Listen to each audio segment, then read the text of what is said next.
Kak, sebelumnya kenalin kita dari kelompok manajemen strategi dari UBP. Di semester kita punya tugas untuk menelusuri atau mengenal tentang UMKM gitu. Baik. Kebetulan A sendiri Asega ya dari UMKM Kopi Jiwa Muda. Saya mau tanya nih A, kenapa dinamainnya Kopi Jiwa Muda? Oh iya, jadi kenapa backgroundnya lah ya, atau latar belakangnya dinamain Kedai Jiwa Muda. Jadi itu kita itu punya komunitas. Kita punya komunitas berbasis koperasi namanya, gitu ya. Jadi komunitas itu berbasis koperasi.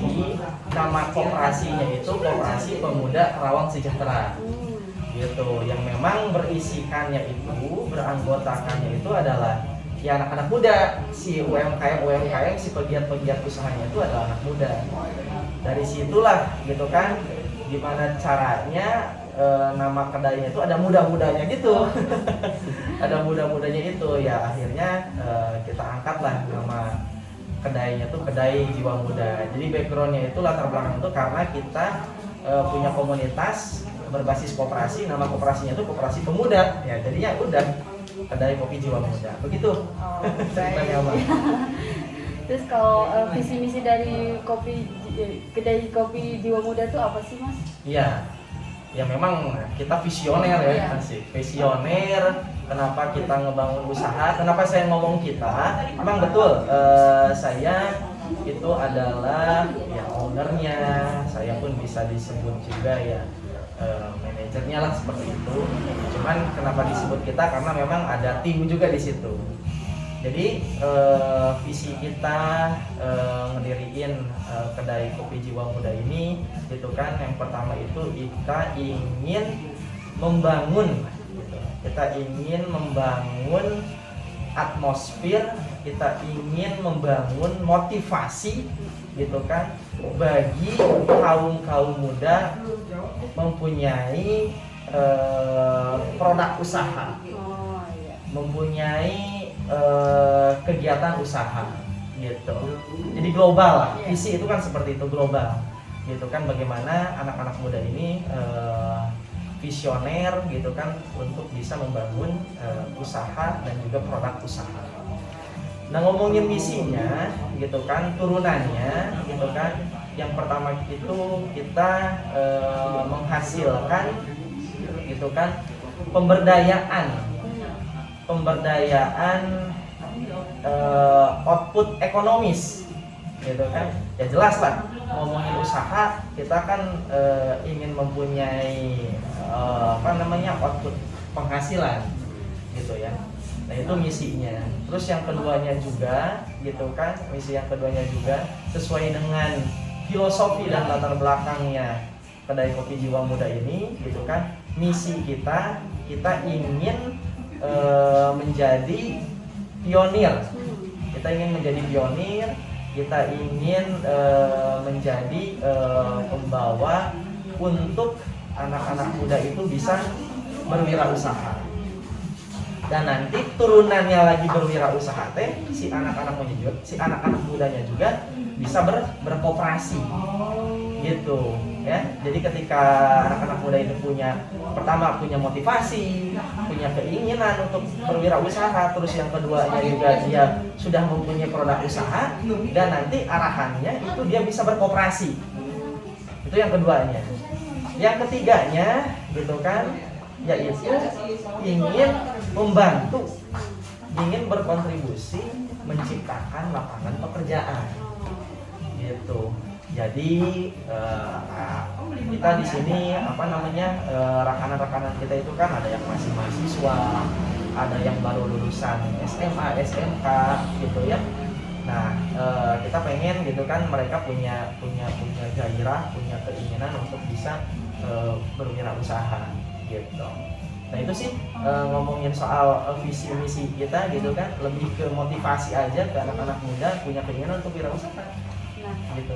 Kalau tadi kan bilang nih adalah tujuannya sebagai wadah ya, untuk UMKM mahasiswa yang baru muncul gitu ya. Betul, mohon. Tujuan yang paling jadi pengen tujuan AA tuh di dekat itu biar gimana sih UMKM mahasiswanya? Wah ini mantap nih pertanyaannya ya. Jadi saya itu sudah 12 tahun, hampir 12 tahun menjadi mahasiswa ya Teh ya. Jadi nggak berhenti jadi mahasiswa itu, gitu kan.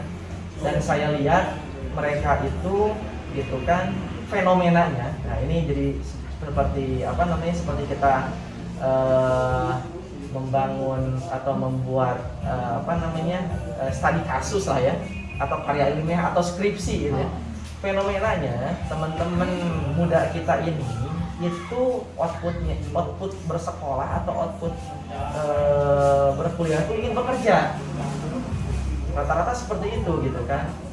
Nah muncul tujuannya itu muncul ingin mengajak gitu kan, ingin mengajak anak-anak muda itu untuk mau gitu ke dunia usaha gitu kan.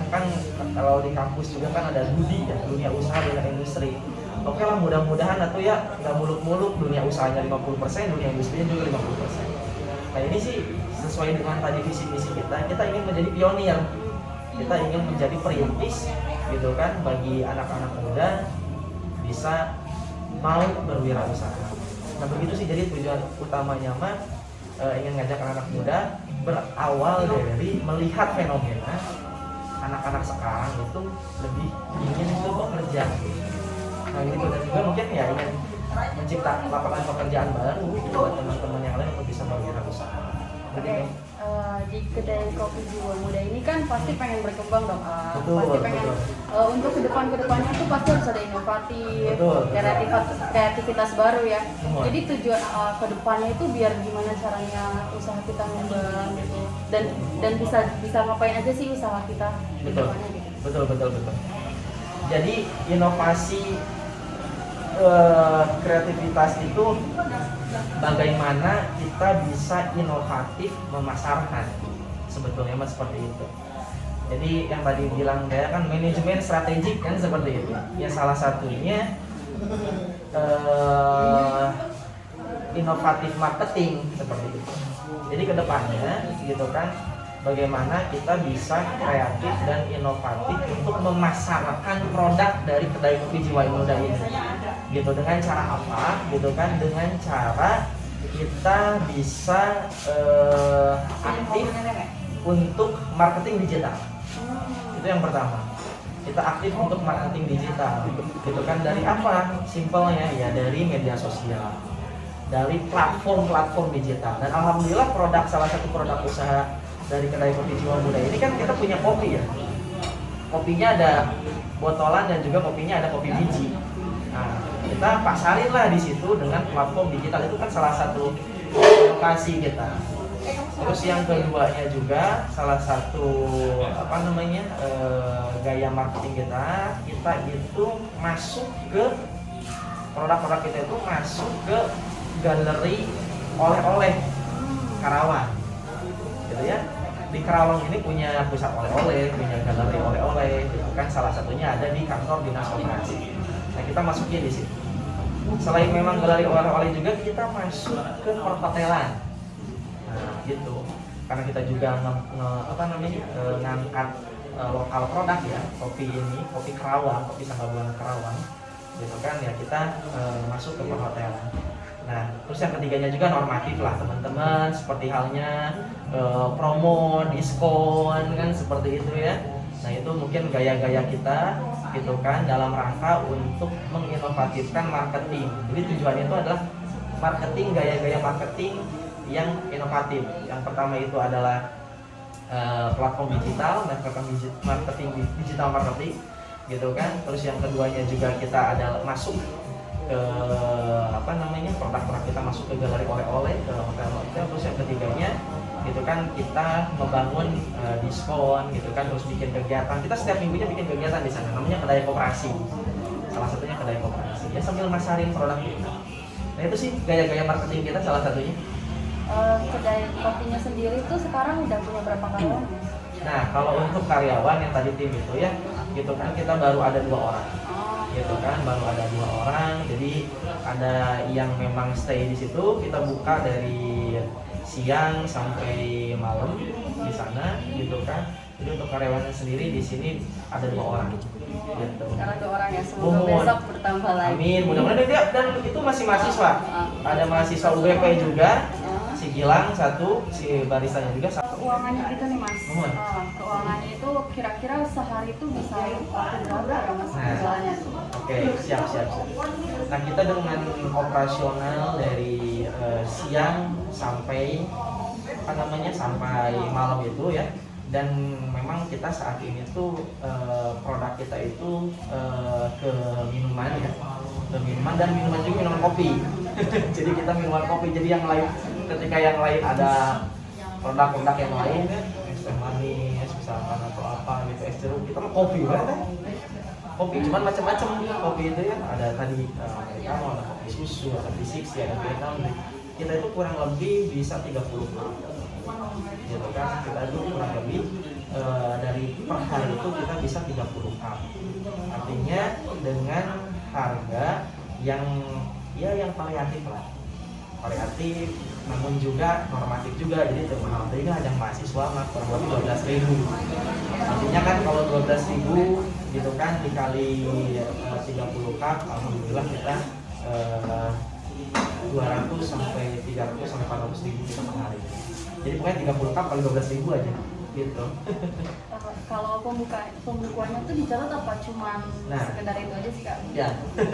Memang ya dasar kita gayanya gaya digital, pemasarannya gaya digital. Tetapi untuk pencatatannya kita akui kita masih manual. Pertama karena mungkin dinilai kita masih praktis ya. Jadi pertama nggak terlalu banyak menu gitu kan, keduanya juga nggak terlalu ribet. Mungkin kalau sudah ribet itu maksudnya udah banyak gitu ya, nah baru mungkin lebih ke situ. Jadi intinya mah kita bukannya antipati terhadap pencatatan konvensional atau digital ya, tapi mungkin belum kesana. Jadi kita masih manual deh, kayak buku kas gitu, biasa pengeluaran pendapatan seperti itu. Itu teh untuk saat ini. Ini kan lagi masa pandemi gini ya. AA juga mulainya lagi di masa pandemi gitu. Banyak banget gak sih rintangannya gitu di ngadepin usaha di masa pandemi kayak gitu? Betul, banyak. Karena kan saya juga kan tergabung di koperasi, tergabung di komunitas gitu kan. Semuanya serba terbatas gitu kan, terbatas dari segi jam ngopi gitu kan, atau jam jualan. Karena kan lamun ngopi mah ya, kalau ngopi mah datang enak, tentunya take away mah ya. Jadi harusnya sambil nongkrong di situ. Jadi tantangan itu macam-macam. Salah satunya pastinya penjualan. Harus ke penjualan. Nah maka dari itu antisipasinya gitu kan, kita itu yaitu kita platform digital. Kebetulan kan kita sudah masuk ke GrabFood ya. Kalau itu GrabFood kita udah masuk, meskipun memang pencatatan imam masih manual. Jadi pertama kita kencengin di penjualan media sosial seperti itu. Kita kencengin di situ. Terus yang keduanya, yang tadi kenapa memang tujuannya kita buka di area kampus karena segmented gitu, sasarannya jelas. Itu mahasiswa. Nah kebetulan kita itu gitu kan, jiwa muda itu banyak relasi di anak-anak mahasiswa, di anak-anak BEM. Jadi setidaknya mah sesepi-sepinya kumaha ge da baru mah katakan ngarompi gitu, malampir gitu kan. Jadi dua ya. Jadi pertama itu adalah kita gitu ya dengan GrabFood tadi gitu kan, atau by WA gitu kan. Yang keduanya kita itu punya segmen sasaran yang jelas, itu si mahasiswa itu gitu. Jadi kita kencengin di situ gitu. Itu sih kalau salah satu antisipasinya. Kalau ngomongin berpengaruh, kita berpengaruh gitu. Cuman kalau masih di sini sih kita beda ya dengan setahun yang lalu ya. Artinya kalau untuk saya lihat